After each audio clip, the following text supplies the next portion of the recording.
Wendy Marx. Sorry about that, Wendy. Go ahead. I'm a personal branding and marketing coach, and I'm honored to have taken hundreds of people from anonymity to thought leader. I'm an author, a speaker. I've rebranded myself at least 5 times and counting. I have 3 master's degrees, and I often tell people I could probably make a lot of money reselling them in the black market. I'm the host of the LinkedIn live show Renewal at 50 Plus.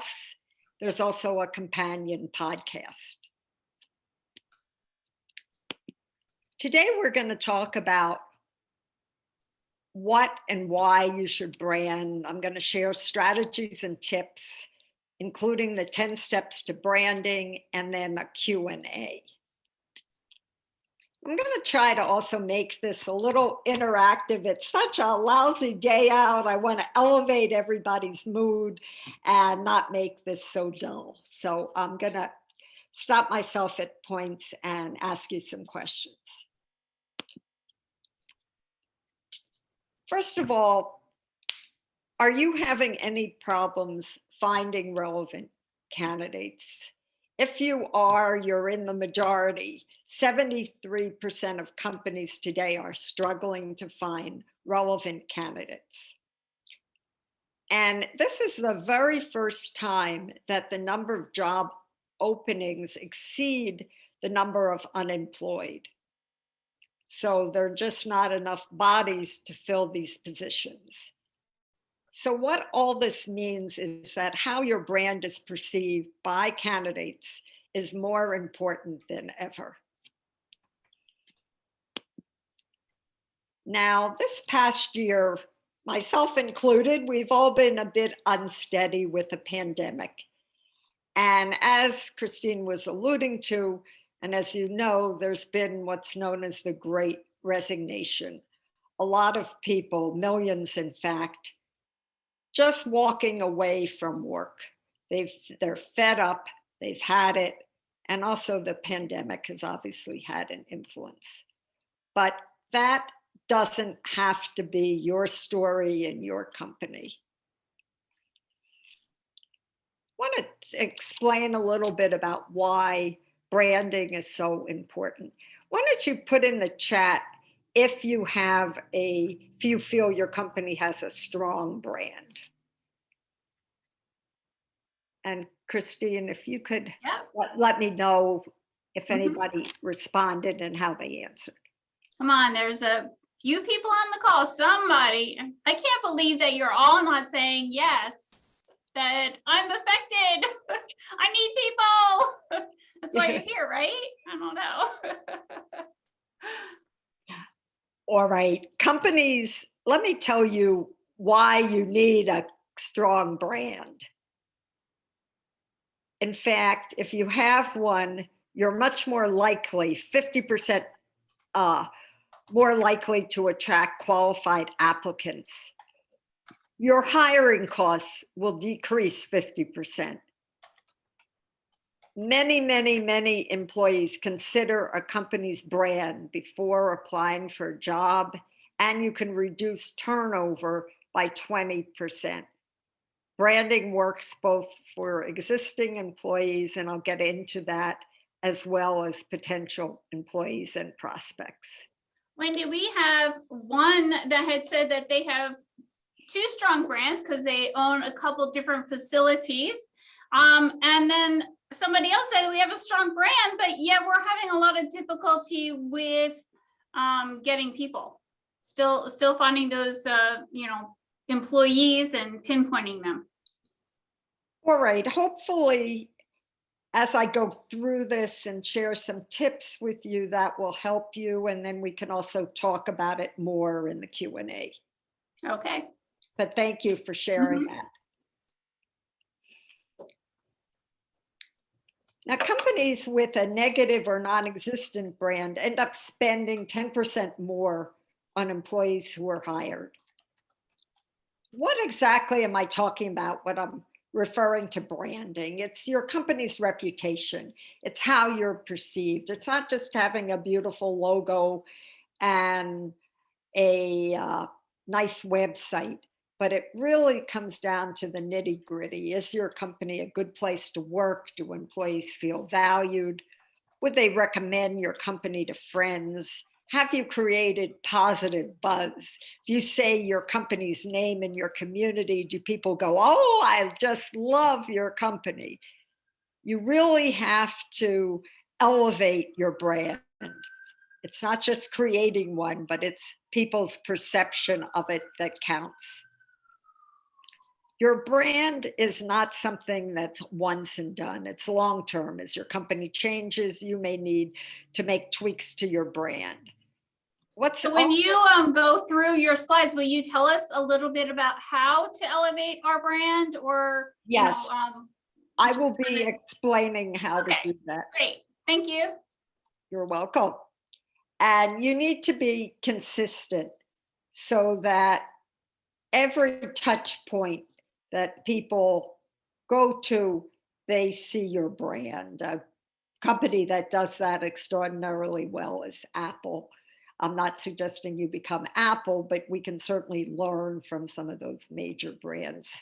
Every place you go on Apple, including their products, you get a certain brand message. Does that go for the same? I mean, that thought process of Apple is a for-profit company. So a non-profit company, would that be the same thought? It would be. You want to have consistency. There's nothing worse than talking about your company one way to contributors, another way to people that your employees. You want to have the same messaging, the same look, the feel, the personality. Thank you. And I want to share with you a video here. And let me just see if I can, oops. This is a really good video, actually. Yeah, I can get it. I looked at it and I was like, wow. It's thought-provoking. It's very cynical, and yet it let me just copy lot, you know? Let me copy the link and share that with you. Just a second.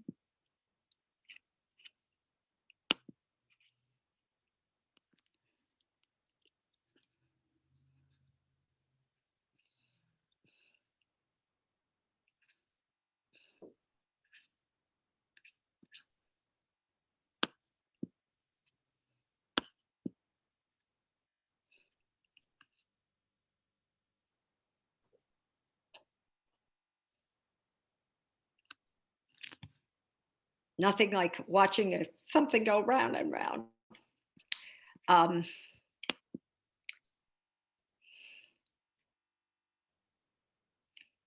You are unique. Just slide it up a tiny bit. Huh? Just slide it up a tiny bit so we can see it better. Let me definitely get that. Just a second. We understand everything about you, especially the way you talk. Sorry, guys. Like totes, BRB, and join the conversation. Can you see it? You say that, right? No, I would take the gray bar and just slide it down. Free from work. Wait a second. Sorry about that. 1 second. I photographed food in New York and Philadelphia and Paris. Oh my goodness, the whole ad thing. Wow.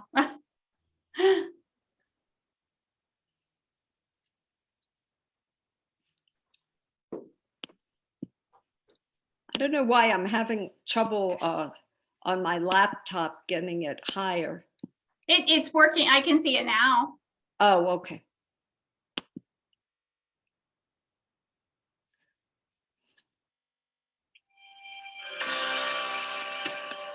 Hello, it's me, candidate for president. A person with a face. This a is not the right hand thing. Gestures are No, it is not. My advisors say that these sepia tone photos of I my don't. parents are. Oh, how annoying.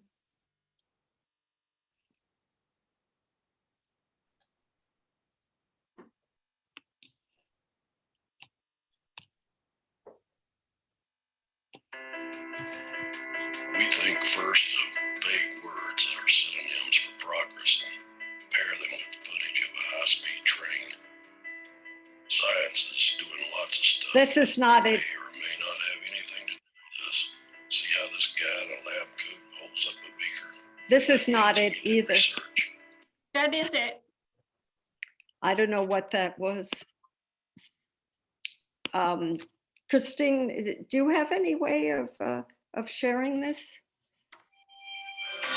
It should be, all right, this is all right. It's me, All right, let's candidate do for this. president. A person with a face. A person whose hand gestures are definitely not weird. My advisors say that these sepia-toned photos of my parents are proof of my human origins. Wherever I go, so do lens flares and fields in sunlight. Machines spark in the foreground when I tour the few remaining places where they manufacture things. Here are a bunch of different people, matched with career signifiers, like a helmet, a uniform, or a stethoscope, on the off chance that you identify with one of them. And here's a guy with a belly, a beard, and a hard hat. I talked to this guy, I think. My favorite place is a local diner, because it makes me seem like a regular Joe, and makes white people feel safe and full. But I'm not racist. Here's a Hispanic family who doesn't mind being associated with me. And if you're thinking about retirement, here are some old people smiling. Thank God they're still alive to vote. I love the sunrise, and I hate thunderstorms. But my opponent disagrees with me. My opponent thinks thunderstorms are good. These people, why are they in your backyard? What do they want? Are they there to take all of your money? Are they there to kill you? Probably. Because I'm not president. Yet. I understand there's a lot to worry about right now, like healthcare and taxes and foreign policy and thunderstorms. My record shows that I can construct a narrative by keeping the details pretty vague. Families, the economy, faith, and education are all things I've addressed in non-specific ways. But I'll put these particular words right on the screen because they always get applause. Great, nation, troops, more, less, budget, security, veterans, children, jobs, future, strong. See, you can't deny that these people are clapping. Did I mention I'm super capable? I can stand behind a podium. I can look out a window. I can shake hands. I can make the skin around my eyes crinkle when I smile. I can make my family hug me. I can even pose for selfies. Right now is a critical time because of the past and the future and this American flag.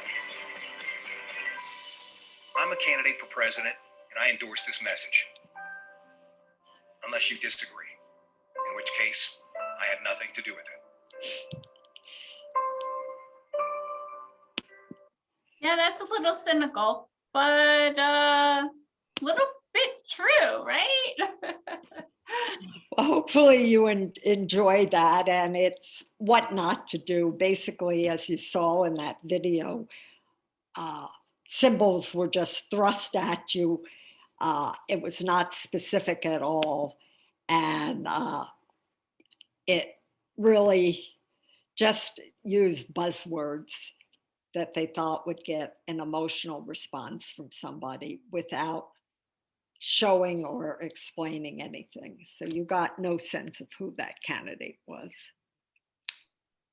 And that's the thing with branding, that it has to really be honest, authentic, specific. You don't want to sound like everybody else.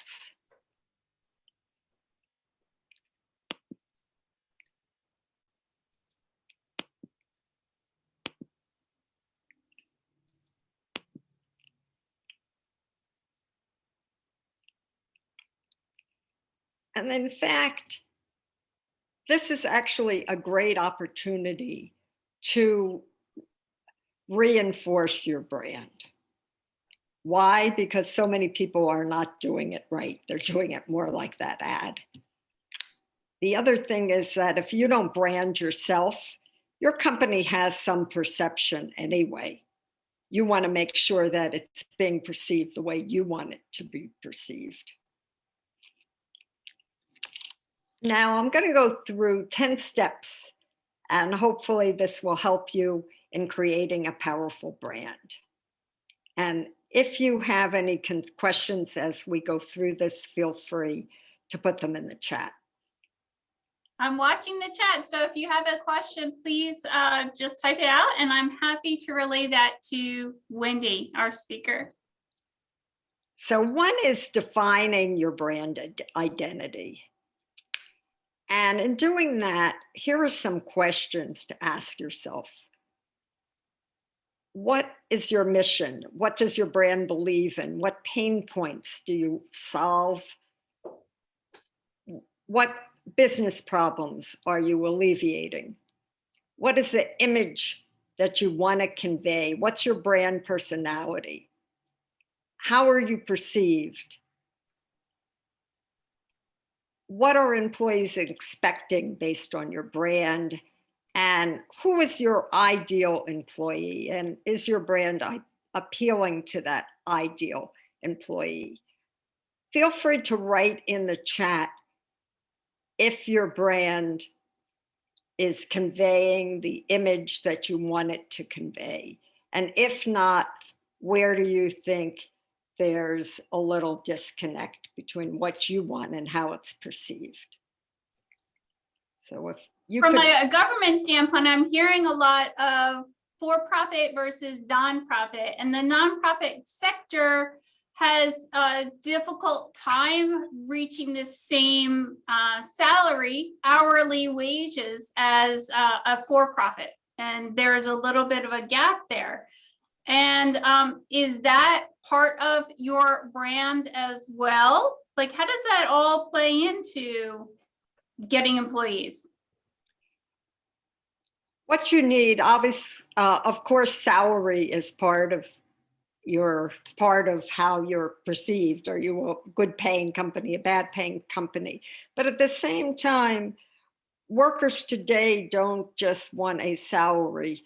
They want to join a company where they feel the company reflects their values, the company cares about the employee. So there's a lot of ways that you can show that you're a company that values employees, that you're doing things, specific things for your employees. There's certainly benefits that you can offer that are not necessarily financial benefits. So those benefits might be at the top of your list of bullets, so to speak, of things that you offer, as opposed to your salary, which is kind of like average to little less than what everyone else is paying. Yes, you don't want to emphasize your Yep. that. Obviously, if you're not paying competitively, or you're Which nobody here has a say in. Thank you, Wendy. I wanted to just give an example when I'm talking about a mission statements, what I mean. So these are two different examples here.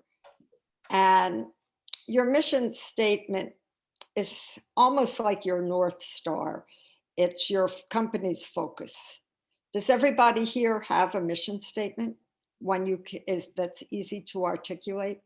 Just put yes or no in the chat box, because I have no idea.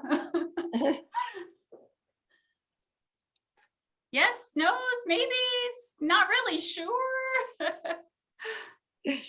All right. Everyone's eating. I don't Okay. know. Oh, no, right. I have a no. All right. Okay. With the missions, you do have a no. Your mission statement is really essential because it defines what you're all about. It makes things easy going forward. If you're doing something in your business and you go, this doesn't complement our mission statement, maybe you should not be doing that. Okay. Now, part of creating a personal brand, it doesn't happen out of thin air. You want to carve out a strategy, have key stakeholders and partners that are involved. So, for example, it might be under HR, marketing, communications, PR. You might have want to get operations involved. So you need to think about this. It's not something you just decide, oh, I want to really have a strong brand. You need to get that strategy in place. Also, there's no point in doing any of this if you don't have metrics. So you want to measure what you're doing. Are you getting more engagement? Are you attracting more candidates of higher quality? Are candidates having a good experience when they meet with people in your company? And what are you learning when you're listening on social? Wendy, is this a good time with this whole great resignation going on around us to establish metrics or maybe question our candidate quality or look at whether our mission needs to be upgraded or changed to get the results that we're looking for? Or should we wait because now is a crisis versus maybe when things are even? Hello in the middle of, yeah. Not really sure. This will all help you. Doing this will help you. It's laying a foundation. So regardless of how frustrating and difficult it is now, these are things that you want to put in place. We need more social listening, engagement from our followers. Do we need to engage with everyone on all those platforms? No, you really want to figure out where your prospects, in this case, focusing on candidates, where they tend to go. And whether it be Instagram or Twitter or Facebook or LinkedIn. So you don't need to be on every platform. The Find company out. doesn't need to be on every platform, or you personally don't need to be on every platform? Both. Okay, just wanted to clarify, sorry. That's all right. And the company, and your company, you want to, as I said, you can't be everywhere. You want to focus on a few social channels so that you're communicating where your prospects are likely to be. In terms of listening, you really do want to be, there's software you can use to monitor and to find out about brand mentions. So you do want to be listening anywhere and catching where your company's talked about. But as far as your own social, you want to carve out a few important channels. Okay, I have a comment. Again, you have a lot of slides, but I'm not really sure. I want to make sure that you are able to address, it's important to engage with anyone who engages and shows interest, especially in the comments and the likes. That is of somebody that's attending. So how do you feel about that? As far as if somebody, I want to make sure I understand it. If somebody, it's important to engage with anyone who engages with you and shows interest, especially in the comments and the likes. Yes, it's important to engage. You want to show that you're accessible. You don't want to be the type of company that is not accessible. If somebody mentions your company's name somewhere, is mentioning something about it, you want to be on top of things and respond. And you can do that and know where it's being mentioned. There's software that allows you to pick up on all of that. Thank you.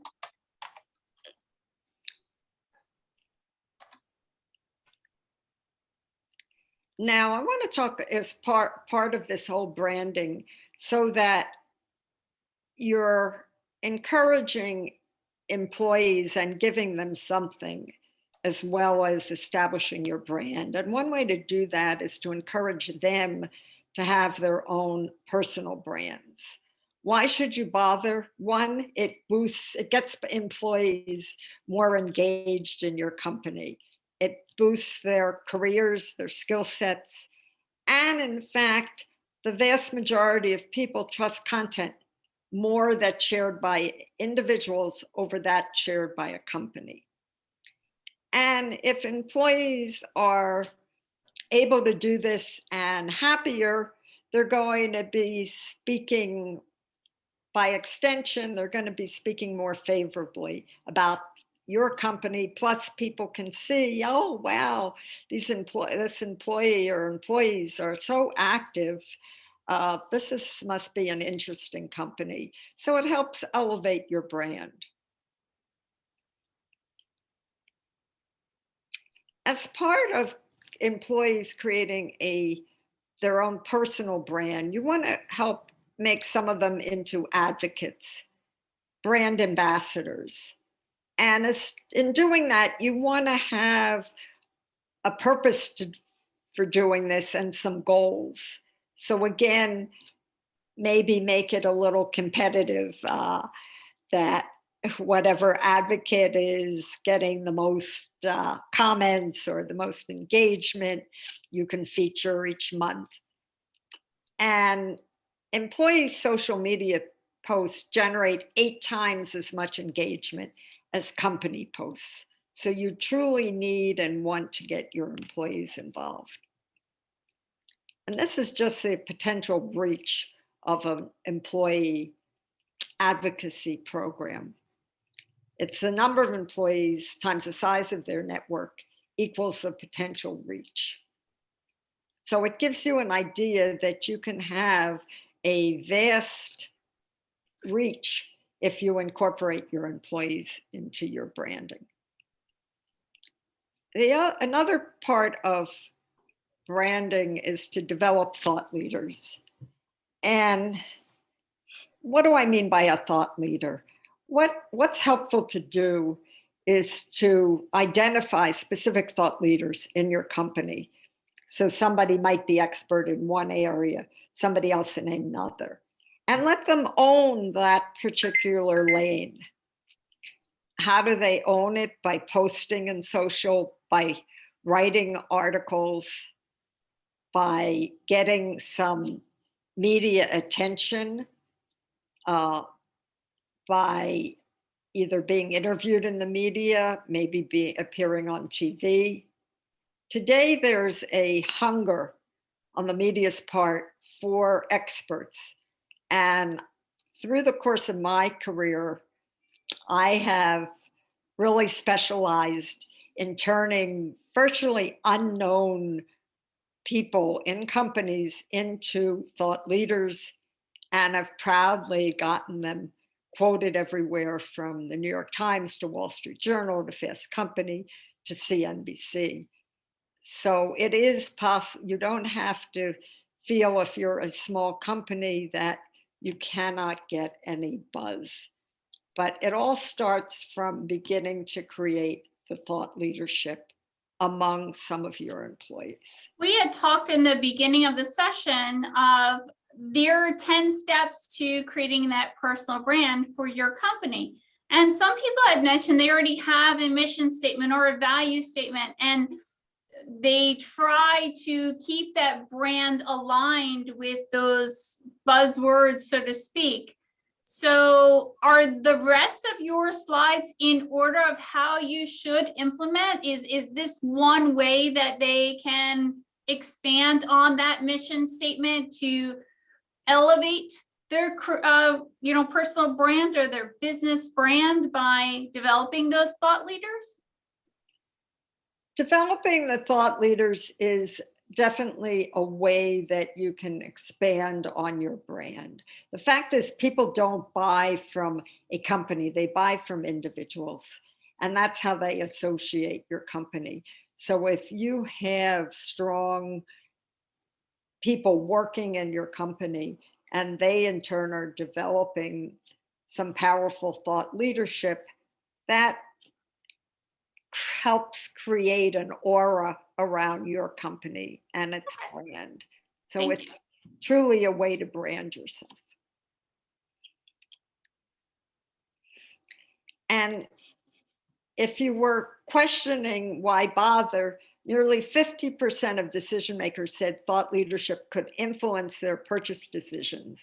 And nearly 40% said their respect and admiration of an organization could change based on its thought leadership.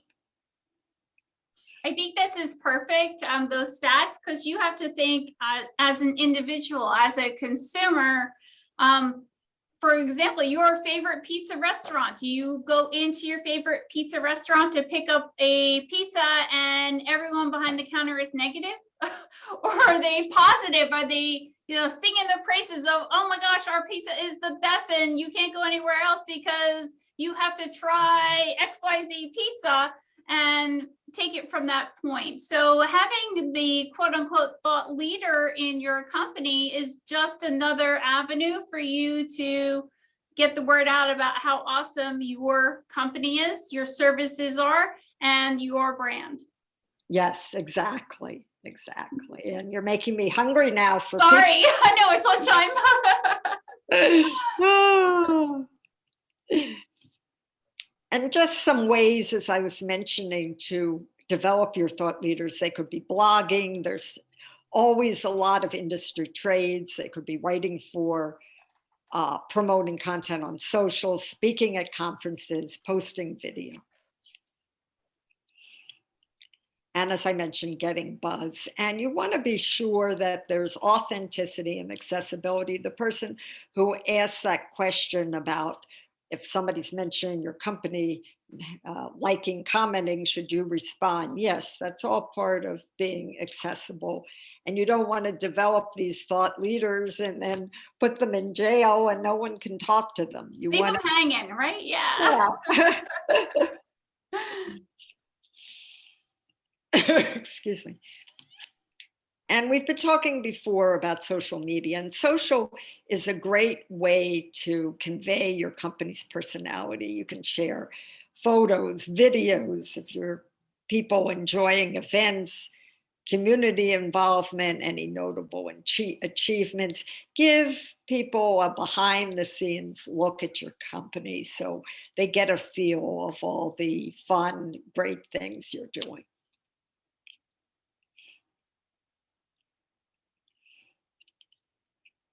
And I touched on this earlier about clarity and consistency, that everything you do, you want to be consistent, and clear. You want people to know what you stand for and why. And otherwise it's confusing and it's not reinforcing your brand. If people go on your website and get one message, they go on social and get a different one, all it does is create confusion. And another part of your brand is getting customer testimonials and employee reviews, and they're powerful. If you hear how wonderful your company is from a customer or an employee, that carries a lot more weight than the company itself saying that. So word of mouth truly is effective. And as I mentioned, there's software you can monitor what people are saying about your brand. And as part of this, you want to be sure that people are not saying negative things. If you see, for example, former employees saying negative things, you want to go that extra mile and ensure your current employees are happy, because there's nothing worse than having former employees go out and badmouth your company. Even if you're a small company, social media is a 24/7 platform. So at any time, somebody could go on and talk about your company, good or bad. Would it be wise to invest in a marketing manager, social media director, whatever it happens to be, to just monitor these comments and maybe spend some extra time if they had it to, update a website or a platform, that kind of thing? Yes, you definitely want to have somebody doing it and responding. Just today, I went on Twitter and complained about Amazon, and in 2 seconds flat, I got a response from Amazon. Okay, and we have somebody that said, use a social media tool. Yes, Okay, Yes. so if you don't have the money and you are a small business and you're cutting, corners everywhere and just really monitoring where that money is going out, that might be another avenue for you to keep track of those metrics. And what is that strategy? What is it achieving? yes, exactly. Thank you. And as I mentioned before, you need to think long-term. Your brand, you don't create your brand and this is locked in stone. Things change, the world changes, and your brand needs to evolve as needed. I have at the end of this, and I'm going to, Christine, I'm going to share this with you afterwards, and you can feel free to share the slides with people. I want to just make another, I caught something else I want to change. So I have my social contacts at the end. I also, Christine, if you want to put into the chat, my email is wendy@thrivingat50plus.com.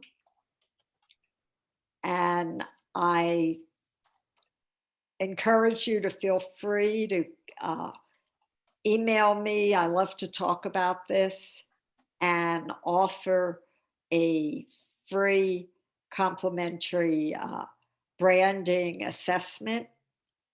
So if you want to contact me for that.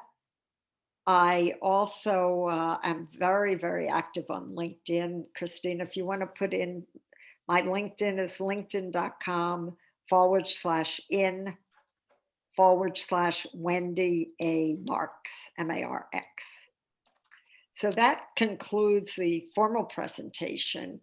And now I welcome any questions that you have. I'm sorry, Wendy, can you say that LinkedIn again is linkedin.com/in/Wendy A. Marx. Thank you.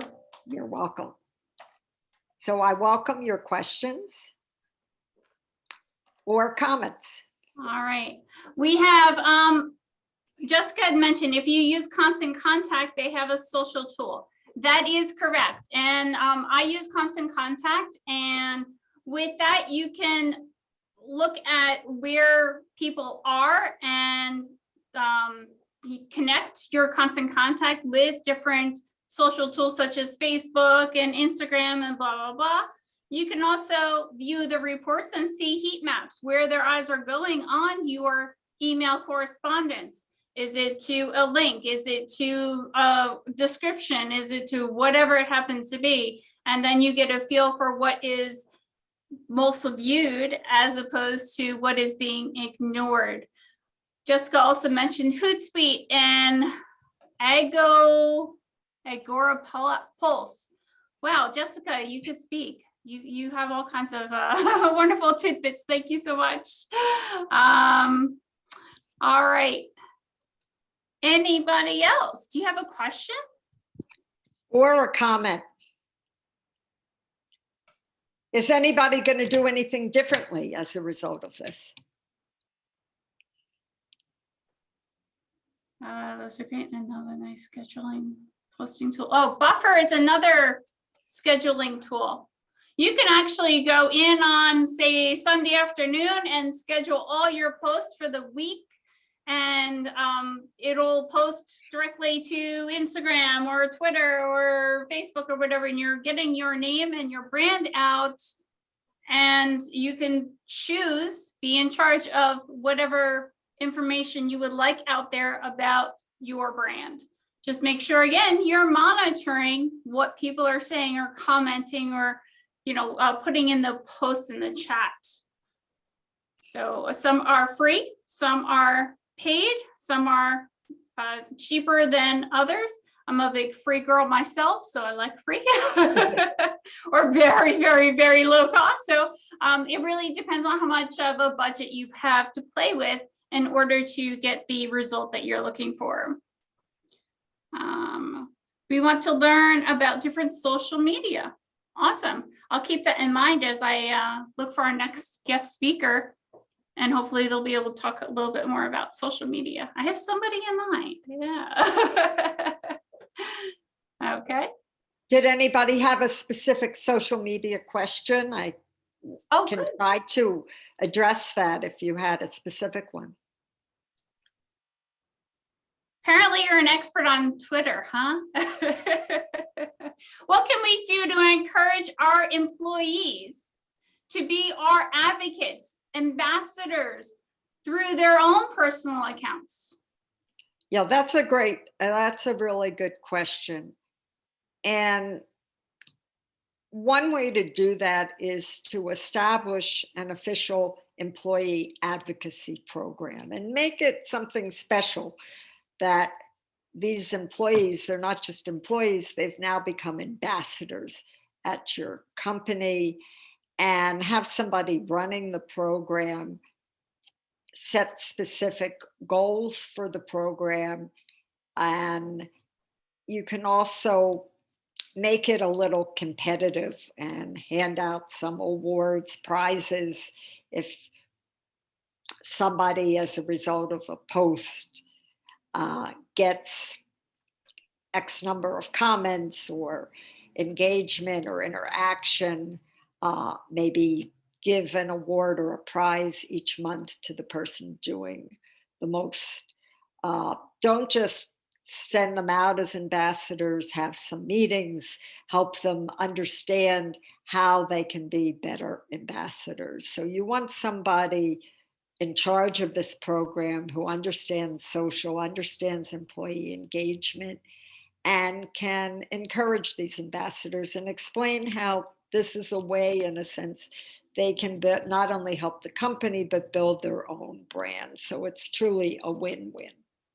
I think that establishing some kind of committee, Yes. and then they're a part of that committee, such as, a committee recognizing this holiday or this heritage or, this promotion or whatever it happens to be. If you have some kind of social media committee and handpick the people that maybe have the biggest networks or most active on social media, and let them come up with some ideas that still coordinate with your mission, then maybe that would be a little bit successful. And then people that are employees would feel kind of honored to be chosen, the chosen ones to be on that committee. And you can make it for a short period of time so that you're always changing the thoughts that are being added and implemented. Yeah, well. I like that idea about having rotating your ambassadors. You're also, by doing that, giving more employees a chance to get involved. We do have a question. We have offered extra pay for weekends, increased hourly rates, referral and sign-on bonuses, and we are still having struggles. Is there anything else you can suggest? And same here. Nice to not be alone. Okay. What's your opinion on that, Wendy? I think part of it, and I don't know if you've tried this or not, is where you are going out looking for people. Sometimes fellow employees can be a good source of getting other employees. Word of mouth? The word of mouth concept, yeah. Mm-hmm. If you can talk that up.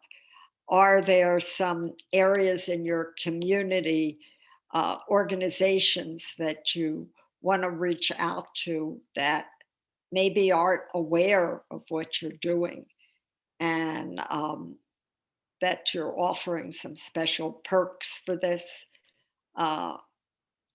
Maybe include or get together a small committee of employees who are already working doing this and ask them what they think would be most effective to get more people. You also might have a employee referral program where they're given something by bringing on some other employees. That's a really great idea too. Absolutely. I have heard as well that because we are all being affected in some way, shape, or form of this great resignation, that maybe we need to go out and change our standards a little bit from a business standpoint and embrace the people that the groups that we didn't traditionally capitalize on before. So as Wendy said, instead of going to the same location, whether it is Indeed or Zip or whatever for those employees, maybe we are going to reentry or formerly opioid addicted or disability, or just kind of looking at different ways, different groups to bring on board for our whole diversity and inclusion. It kind of checks off a box, but it also gets people in the door that might not have thought about your company before, and then they love it and tell their friends about it, and you're able to fill even more jobs. I don't know if that is a direction to go in as well. Yeah, that's a very good idea, Christine. The other thing as part of that, and I'm a real proponent of older workers who are, a lot of older workers are looking for work, and that's another way to reach out.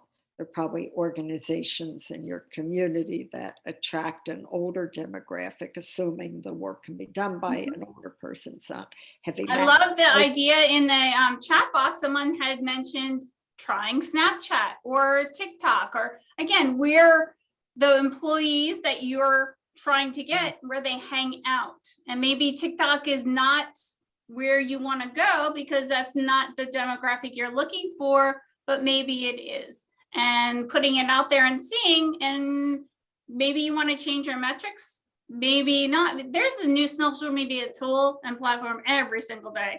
I don't know who's making all that money, but it's not me.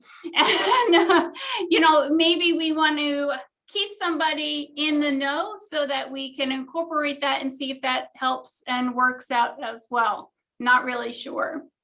You also might want to contact your local paper and let them know that, and sometimes it's not difficult to, and maybe they're writing something in terms of employers looking for people, and let them know that you have upped the salary that you're paying, that you're offering some additional perks in case they're writing an article.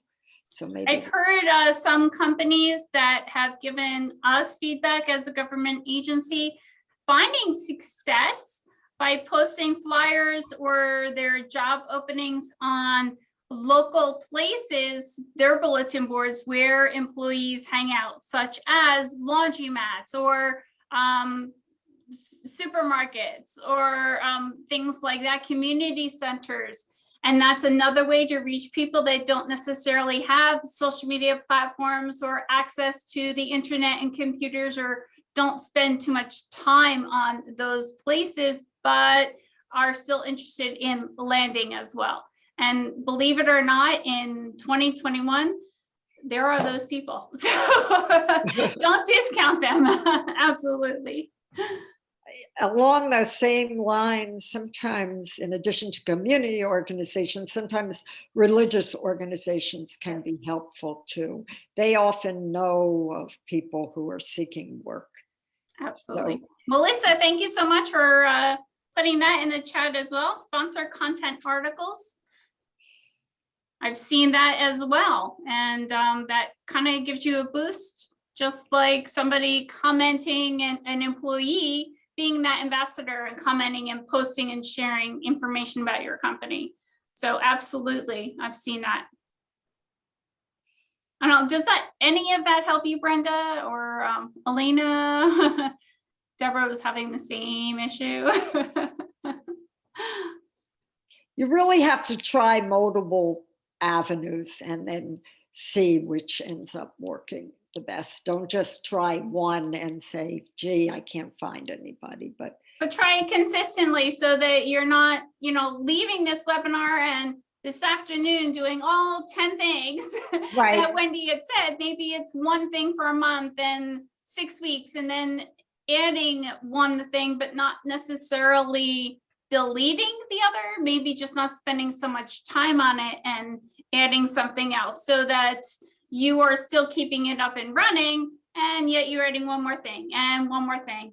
And that might help as well because you're just spreading the wealth. And if anybody, when you leave here, you suddenly have a question, feel free to reach out to me. Absolutely.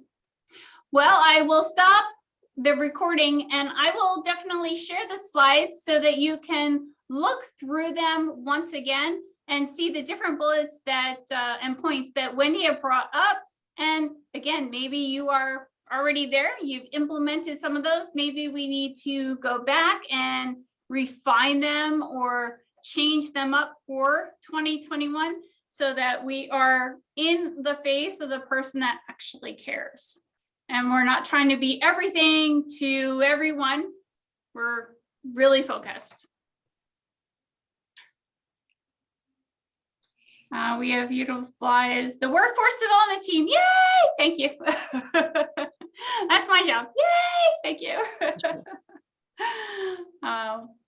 Well, thank you so much for attending. We are going to talk a little bit more next month with our business guest speaker, talking about LinkedIn and how to brand, but taking it a step further and how to do it on LinkedIn and why you want to do it. So very good friend. I definitely recommend attending if you possibly can. So you will get more information in your email.